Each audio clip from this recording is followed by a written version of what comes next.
সহায়ৰ প্ৰয়োজন। মইনো কি সহায় কৰিব লাগে যে তুমি লংকাৰ পৰা মোৰ সমীপে আহিছা? শুনা মামা, অযোধ্যাৰ ৰজা দশৰথৰ পুত্ৰ ৰাম আৰু লক্ষ্মণে এগৰাকী ৰমণীক লৈ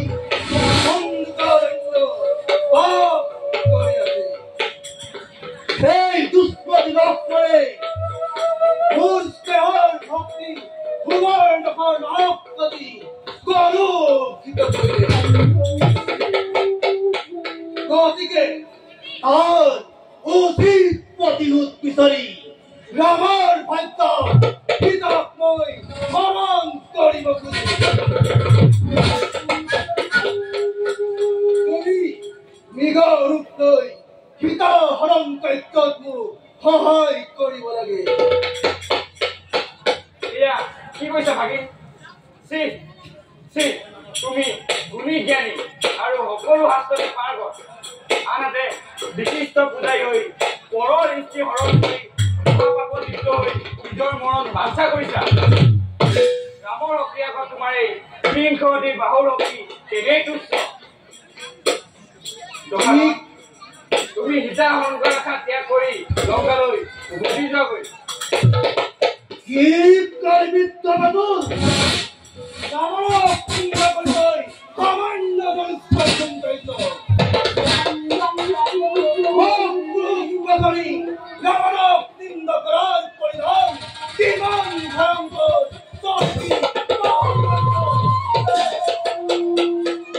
ৰাৱণৰ অনন্ত প্ৰতাপৰ কথা তই কি পাহৰি গৈছ?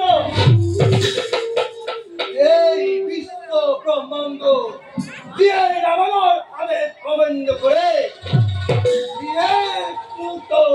জীয়াই থাকিব নোৱাৰে। নতুন গলিয়াটোক মই কৰিছো ক্ষমা। তই মোক সীতা হৰণ কাৰ্যত সহায় কৰিবি নে নকৰ? এয়া তোৰ প্ৰতি কোনো অনুৰোধ নহয়, এয়া তোৰ প্ৰতি মোৰ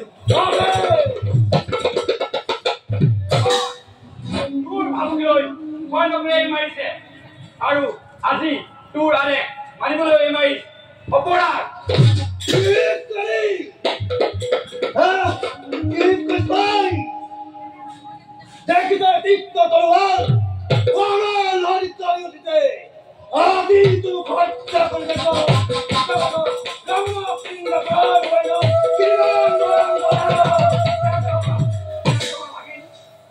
মাতুলৈ দিয়া মহাপাপ খন্তেক ধৈৰ্য ধৰা, মোক চিন্তা কৰিব দিয়া। কিছু সময়টো স্পষ্ট যাম দে। তই মোক সহায় কৰিবি নে নকৰ? মই কি কৰো? ৰাৱণৰ আদেশ নামানিলে ৰাৱণৰ আদেশ মৃত্যু আছে। আদেশ মানি মনোবিগ হলে ৰামৰ আদেশ এই ৰাৱণৰ আদেশ মৰাতকৈ ৰামৰ হাতৰ মৃত্যুৱেই শ্ৰেষ্ঠ। তোক মই কৰিম কিন্তু মনত ৰাখিবি মূৰ্খ, তোৰ এই কাৰ্যই তোৰ সমস্ত বংশ নাশ কৰিব।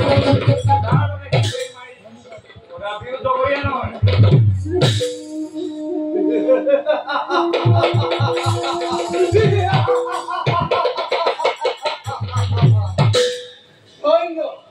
ধন্য মাৰিছ মামা, ধন্য মই তোমাৰ সিদ্ধান্ত।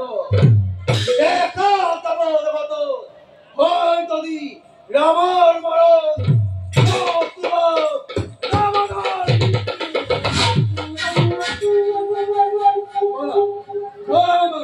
আমি নিজ নিজ কৰ্তব্য সব ৰখো।